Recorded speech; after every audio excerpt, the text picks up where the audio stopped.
There is a symphony playing in Justin's head. Music. Notes that only Bach would waste the motion in his fingers on. Music that us normal people, our ears are not fit to hear. According to doctors, Justin is broken. They say that the day he was born, he was too mute.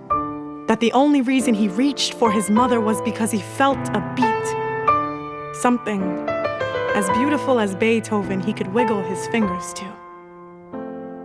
At 2 months old, Justin was diagnosed with autism. He will never see this world from our eyes. He may never realize if he hurts you when he walks away while you're still speaking. He may never taste the sweet words from a woman's mouth. Justin is different. And according to doctors, different needs to be fixed. Different is a disease. Different is being too simple because life must be complex. But Justin is beautiful. Simply beautiful. For if not for music, we might in these days say that beautiful is dead. But every time Justin tickles a key on the grand piano, it gives Beethoven a second chance at life. The first time I hung out with Justin, a Waka Flocka Flame song was bumping in the background. I asked him, "Do you like this whole gangsta rap flow?" He looked at me, covered his ears, and said, "No." Then began humming Moonlight Sonata. I stopped listening to lyrics because of hip-hop and began listening to a sweet as a springtime sweet symphony that only the soul alone can comprehend, but will never be capable of translating. When you see a person's soul for the very first time, it is as breathtaking as the moment before a first kiss. Justin takes my breath away. When he is performing, he is performing. He is not performing for you, for me, for a medal that only hugs him in past tense. There is no, was he good enough? If there is no distraction of trying to be good enough, Justin is great enough, and he doesn't even care. Justin is great enough. Justin is great enough. Justin is great enough. When he didn't win a gold medal in a national competition, all he said was, "I'm hungry." He is the enough that we ignore. Justin has taught himself Spanish in his spare time. He wears glasses with lenses as thick as his mother's skin. He loves to sing Beyoncé's Love on Top. His mother called him a miracle, but miracles are surprises. God knew what he was blessing this earth with.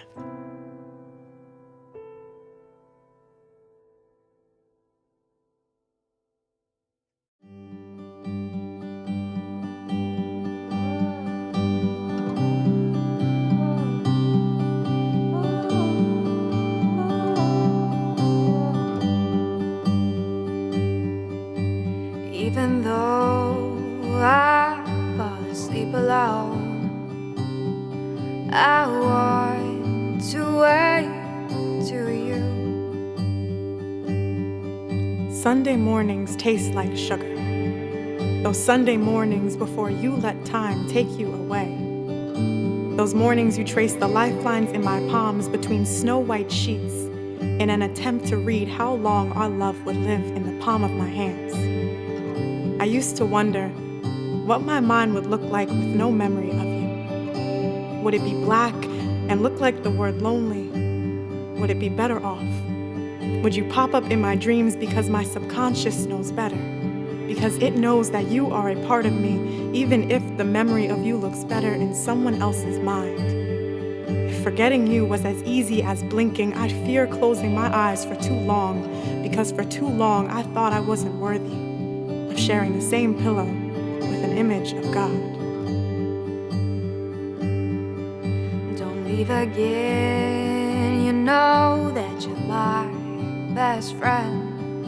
The thought of losing you makes my stomach turn.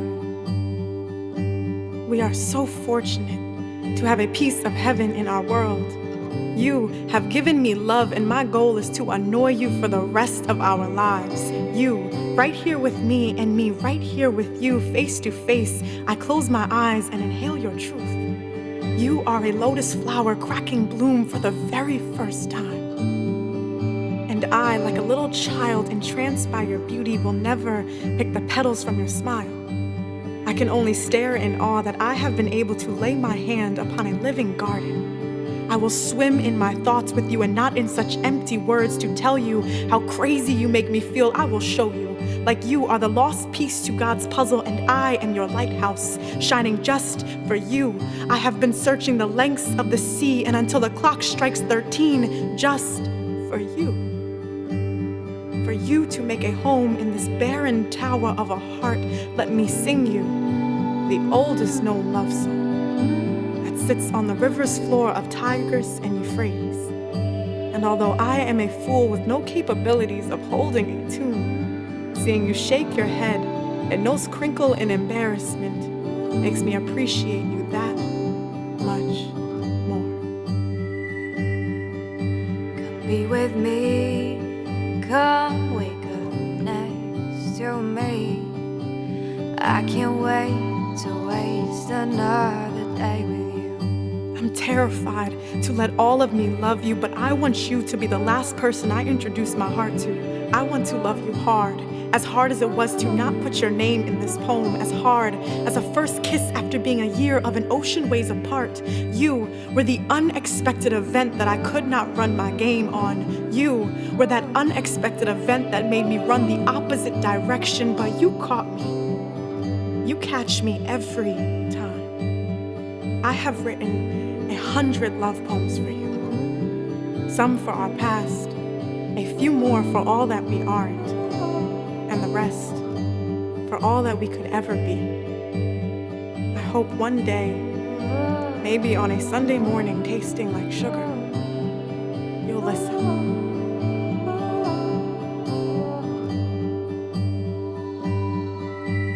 Even though I fall asleep alone,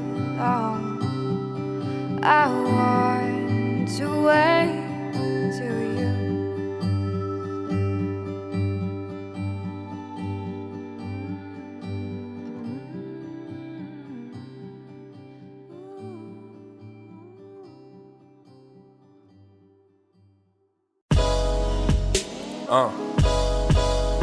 Yeah, we were the Cosby Kids growing up.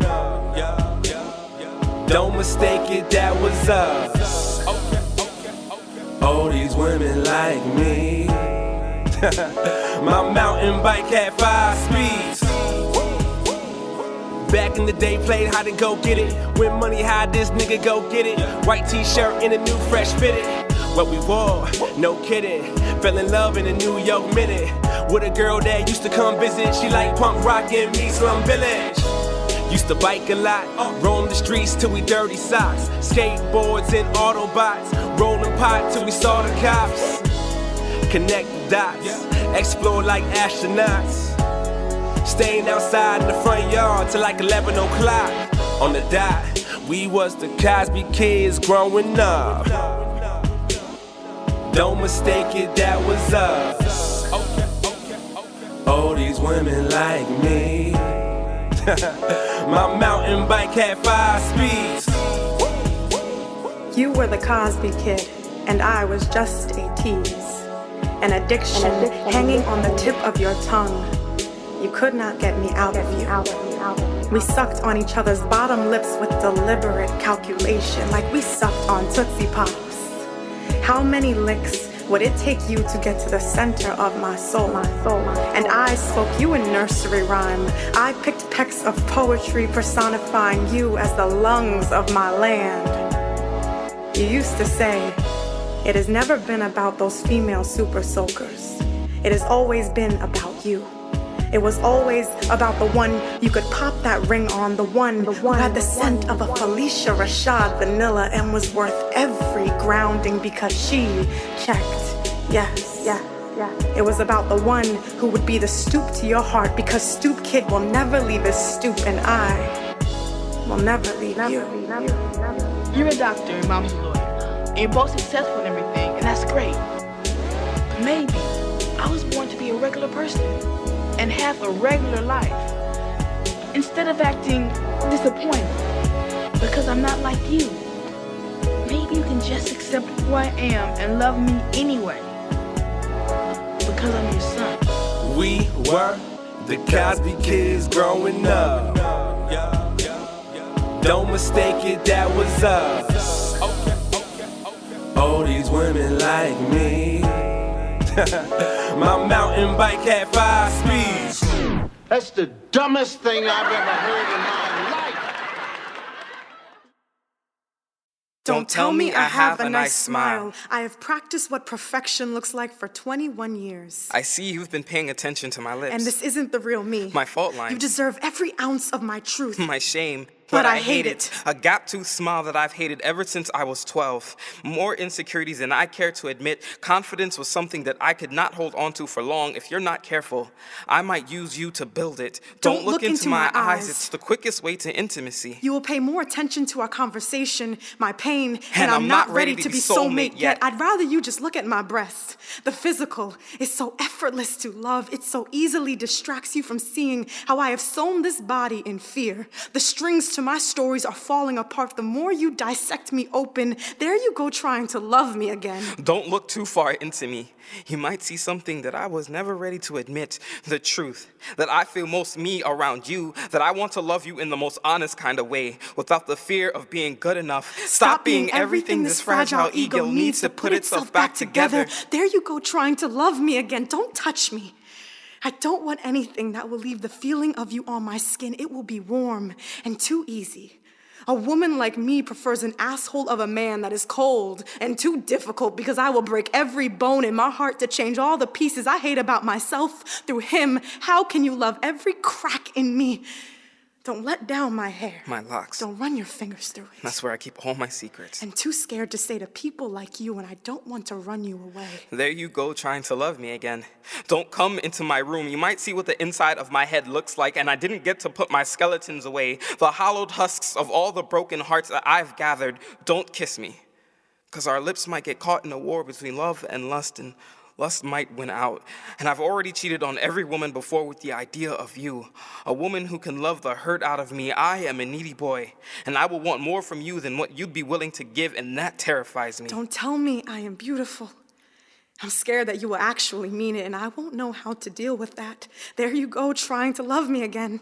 Don't tell me you want to give me the world. I will hesitate and want to say, I need to wear you as wings, but I will bite my voice because I am a generational curse. Fighting with the bones of my past, you deserve a woman with more faith in your actions than her excuses. There you go, trying to love me again. I can't give you one real line in this poem. I am a selfish girl. Don't let me hold you, please. I'm trying to protect you. I've never been good at holding on to love as long as I said I would.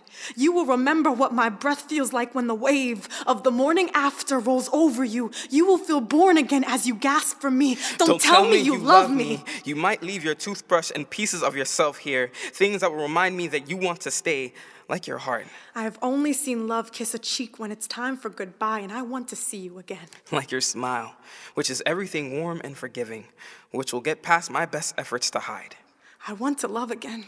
To let you take up permanent residence in the only place I call home. I won't want to let you go, but every time you hold my hands, it reminds me of how I am everything wrong. A glass house that I've just managed to rebuild. After the last boy. After the last girl. Who said those words. But you are everything, yes.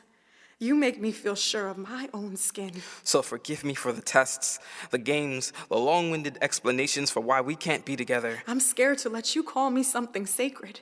Men like you always tend to be too good to be true.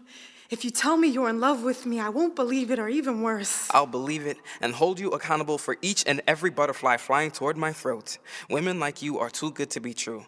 The perfect girl, and I am a lonely boy. Which means I won't be able to stop thinking about you. Keep you off of my mind. Stop thinking about you. I'm going to be willing to fight for you. Stop thinking about you. Past my ability to walk away from you means that you will always be the last person my hands pray for at night. That I won't be able to rip you out of my journal and label you as a bad poem.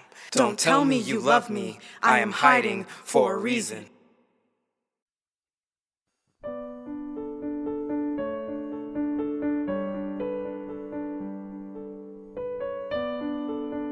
Dear black men, you do not have to be a knight, castle, or anything fairy tale. You do not have to save this woman from evil. You have a body built of butterfly, and they've tried to catch you in glass jar before. Because the secret to destroying this place into peace lies in your every wrinkle, and every flaw, and every dark patch that makes your skin black. All things we don't call beautiful, but I will be your protector. Slay every dragon who knows not your name, tries to burn your dreams at the stake and hang them from the tallest willow tree on days like this, when the word hero is too heavy to say. I will be there to remind you that you are all things real and divine. The day I heard my grandfather cry for the very first time was the day vinyl records of Louis Armstrong's voice and red wine filled the air just enough before it would pop. It was the only day I was not scared of his iron eyes and charcoal skin, because even though he was soldier, stallion, lion, and king to me, all things we call holy and strong, we forget men need prayers too. I'm so sorry that in those moments when you hold your head down, you may feel like an army of one. This world expects so much from you while whipping you with its words and breaking you down into a sea of sand and expecting you to blow yourself into glass. Don't man up this time. Don't speak. Call on every man, your father, grandfather, Martin, Malcolm, and Mandela to hold you with arms and cry a sea of tears that would make Poseidon jealous. You are an uncharted land. Don't let this world turn your flowers into rags. You are power and love, a landmine ticking until it is rapture. You are the flood and the ark, ridding this world of all things wretched. You are warrior, misunderstood and underappreciated like water and hugs and the Cosby Show. In those moments when it is easier to climb the highest mountain and scream out every time she hid her purse, they followed you in stores and crucified you, nigger. Don't let them see you fall. You are Obama, Idris Elba, Denzel, Trayvon, Emmett Till, all things Zion. You are the one making all things possible from the bones of nothing. We choose you. Allow me to take off your armor tonight. Dim the lights and whisper masterpiece onto your back, sending shivers through our bed springs. Kisses will sail along your spine and scratches will be your breadcrumbs back to this temple. There is such a thing as perfect love. Smile. We need to be reminded that there is such a thing as miracles.